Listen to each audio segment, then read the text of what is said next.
नमस्कार मैत्रिणींनो, रंजना किचनमध्ये तुमचं अगदी मनापासून स्वागत आहे।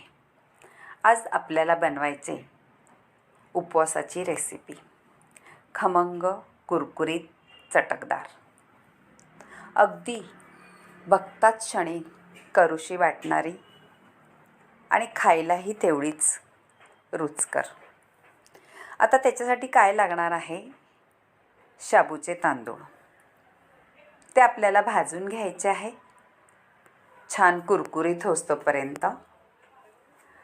अजिबात जळून द्यायचे नाही, मंद गॅसवरती खरपूस भाजून घ्यायचे आहे। झटपट हलवत राहायचं आहे, म्हणजे खरपूस भाजून होतात ते, आणि काढून घ्यायचं आहे। आता आपल्याला घालायचे आहे वरीचे तांदूळ। ते 1 वाटी आहे आणि शाबूचे तांदूळ त्याच वाटीने अर्धी वाटी आहे, असं 1.5 वाटीचं प्रमाण आहे आपलं। आता आपले वरीचे तांदूळ सुद्धा खमंग खरपूस भाजून घ्यायचे आहे। ते सुद्धा झटपट हलवत राहायचं आहे, खाली लागून द्यायचं नाही, म्हणजे जळून द्यायचं नाही, नाहीतर त्या रेसिपीला करपट वास येतो। अशी कुरकुरीत झाल्यानंतर ते सुद्धा आपल्याला काढून घ्यायचे ताटामध्ये, आणि शेंगदाणे अर्धी वाटी आहे ते सुद्धा भाजून घ्यायचे। शेंगदाणे खमंग भाजल्यानंतर आपल्याला त्याच पॅनमध्ये 2 चमचेभर तेल घालायचं आहे। त्याच्यामध्ये आपल्याला जिरं घालायचं आहे। जिरं घातल्यानंतर मिरचीचा खरडा आहे, हिरव्या खरडा म्हणजे असं मोठं मोठं वाटलेलं आहे, बारीक पेस्ट केलेली नाही। ती सुद्धा परतून घ्यायची आहे। आणि 1 बटाटा नॉर्मल छोटा मीडियम आकाराचा, तो सोलून किसून घेतला आहे, तो सुद्धा घालायचा आहे। बटाट्याने छान चव येते त्याला, बटाट्याने। आणि आता त्याच्यामध्ये आपल्याला घालायचं आहे मीठ चवीनुसार, आणि मी कढीपत्त्याची पानं कापून ठेवलेली आहे बारीक एकदम, ती सुद्धा घालायची आहे।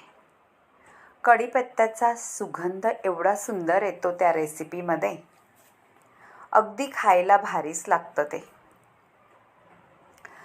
आता 1 वाटी वरीचे तांदूळ आहेत, त्याच्यासाठी आपल्याला 2 वाट्याभर असं पाणी घालायचं आहे आणि उकळी घ्यायची आहे।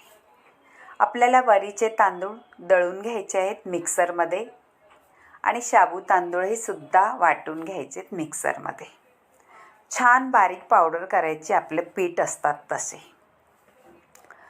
थोडंसं चाळून घ्यायचं जर मोठं मोठं राहिलं तर, नाहीतर एकदम थोडंसं क्रंची लागलं तरी पण त्या रेसिपीमध्ये भारीच चव येते।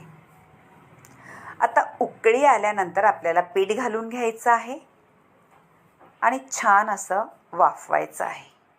आपल्याला फक्त वरीच्या तांदळाचं पीठ घालायचं आहे, शाबू तांदळाचं पीठ घालायचं नाही।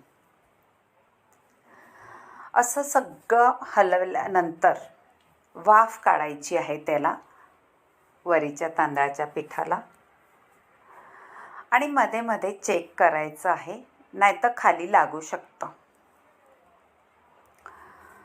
आपण जशी तांदळाच्या पिठाची उकड करतो तसंच करून घ्यायचं आहे। पटकन होते, काही वेळ लागत नाही शिजायला, कारण आपण भाजून घेतलेले आहेत वरीचे तांदूळ। मैत्रिणींनो, उपवासाला अनेक पदार्थ आपण करतो, पण हा पदार्थ तुम्ही आदल्या दिवशी जरी करून ठेवला तरीसुद्धा दुसऱ्या दिवशीपर्यंत खमंग खुसखुशीत आणि चटकदार कुरकुरीत असा हा पदार्थ राहू शकतो। मुलांना तर डब्यातसुद्धा देऊ शकता। आता झालेलं आहे पहा, असं चेक करायचं बोटाने, चिकट जास्त लागलं तर परत थोडीशी वाफ घ्यायची आहे आणि नंतर परत हलवून आपण परतून घ्यायचं आहे। आता झालेलं आहे आपलं पीठ, छान शिजलेलं आहे, मऊ लुसलुशीत। एक ताट घ्यायचं आहे, त्याच्यामध्ये आपल्याला वरीच्या तांदळाचं पीठ आपण उकड घेतलेलं काढून घ्यायचं आहे। आता काढून घेतल्यानंतर आपल्याला त्याच्यामध्ये थोडंसं थंड करून घेऊ, गरम आहे। सगळं व्यवस्थित असं पसरवायचं आहे, म्हणजे पटकन थंड होतं ते। चमच्याने म्हणजे कलत्यानेच करायचं आहे। आता आपलं थंड झाल्यानंतर त्याच्यामध्ये आपल्याला घालायचं आहे शाबूच्या तांदळाचं पीठ, जे आपण भाजून घेतलं होतं त्याचं पीठ करून घेतलंय, ते असं थोडं थोडं घालत राहायचं आहे। शेंगदाण्याचा कुटही करून घेतला आहे, तो सुद्धा थोडा थोडा घालून आपल्याला मळायचा आहे। ज्याप्रमाणे आपण सगळं असं थोडं थोडं घालून मळतो तो आपल्याला अंदाज येतो। पण मैत्रिणींनो, हा अंदाज आपला व्यवस्थित आहे। सगळंच साबूत तांदळाचं पीठ लागणार आहे आणि आपण शेंगदाण्याचा कूट करून घेतलेला आहे तो सुद्धा त्याच्यात सगळा लागणार आहे। परफेक्ट मेजरमेंट आहे। छान हाताने आपण जसं पीठ मळतो तसं पीठ मळून घ्यायचं आहे।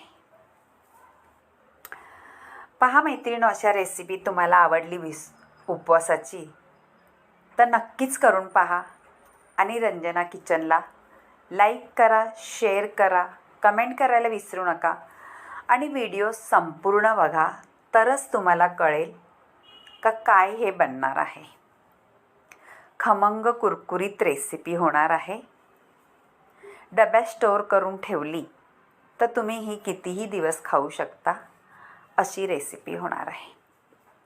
आता थोडंसं उरलेलं पीठ आहे, ते सुद्धा मी घालून घेतलेलं आहे आणि पळत आपण मळून छान घेतलेलं आहे। आता आपल्याला पाहिजे तसं पीठ झालेलं आहे। थोडंसं आता हाताने गोल गोल करायचं आहे आणि जसं आपण सिलेंडरचा आकार देतो त्याप्रमाणे आपण शेप द्यायचा आहे। मैत्रिणींनो, तुम्ही कोणत्याही आकाराचा शेप देऊ शकता, गोलसुद्धा ठेवू शकता, असा सिलेंडर आकारसुद्धा देऊ शकता, किंवा तुम्ही चपटा आपली पुरी करतो, कटलेट करतो त्याप्रमाणे सुद्धा याचा आकार करू शकता। तुम्हाला जसा आवडेल तसा करू शकता, तेवढीच खमंग कुरकुरीत होणार आहे। आता आपण सगळे करून घेऊ आणि नंतर पहा, झालेले आहेत माझे करून असे सगळे व्यवस्थित। काहीही वेळ लागत नाही, पटकन हे असं बनवून होतं आणि दिसायलाही सुंदर दिसतं ते। आता आपलं तेल गरम झालेलं आहे, त्याच्यामध्ये आपल्याला असं एक एक सोडायचं आहे आणि तेल एकदम गरम करायचं आहे, थंड ठेवायचं नाही। आणि घातल्यानंतर ह्या बुडबुड्या आल्यानंतर, त्या बुडबुड्या कमी झाल्यानंतर आपण गॅस कमी करायचा आहे आणि खरपूस अशा भाजून म्हणजे तळून घ्यायच्या आहेत। इतक्या सुंदर लागतात का आपण चहाबरोबर पण खाऊ शकतो, चटणीबरोबर पण खाऊ शकतो, मुलांना सॉसबरोबर सुद्धा तुम्ही ही रेसिपी देऊ शकता आणि उपवासाला सुद्धा खाऊ शकता। मैत्रिणींनो, नक्कीच करून पहा आणि तुमच्या मैत्रिणीसोबत सुद्धा ही रेसिपी शेअर करा, त्यांना पण तेवढीच आवडेल। आणि जर आवडली तर मला कमेंटमध्ये जरूर कळवायला सांगा का माझी रेसिपी कशी वाटली। मैत्रिणींनो, बाजूला बेल बटन आहे, ते सुद्धा दाबा। इथपर्यंत तुम्ही व्हिडिओ पाहिला आहे तर खरंच तुम्हाला आवडलंच असेल माझी ही रेसिपी, तर नक्कीच रंजना किचनला सबस्क्राईब करा। आता आपण सगळे तळून घ्यायचे आहे, तेवढेच छान खरपूस असे। तळायलासुद्धा मैत्रिणींनो वेळ लागत नाही अशी रेसिपी आहे. आता आपण झालेली आहे आणि ताटामध्ये काढून घेतलेला आहे. इतकी कुरकुरीत होते का आतमध्ये छान जाळीदार असे होतात ते. दाताखाली आलं का छान आपल्याला कुरकुरीतपणा जाणवतो. अशी छान रेसिपी होते. नक्की करा आणि कमेंटमध्ये जरूर कळवा तुम्हाला कशी वाटली. दिसायला तर सुंदर झालेलीच आहे, पण खायलाही तेवढीच सुंदर लागणारी आपली उपवासाचे